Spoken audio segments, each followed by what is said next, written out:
Hi folks, Nick from Richmond Scientific. A very nice Thermo IS10 here with a diamond ATR. What I'm going to do here is just run a quick background scan. So we'll have a quick look here and we'll run a background. Remember, it's got a diamond ATR in it.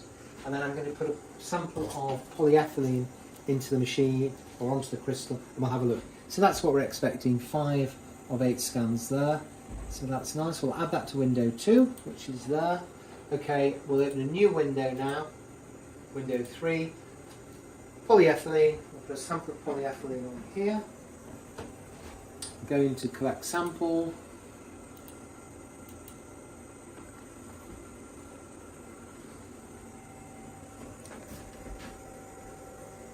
There we go, perfect, nice clean sample there. Then we'll go into the spectral library. We'll add that to window 3, analyse, search. There we go, polyethylene, 90% match. Hope that's been useful. This is the instrument in good order, as you can see. IS10, nice instrument.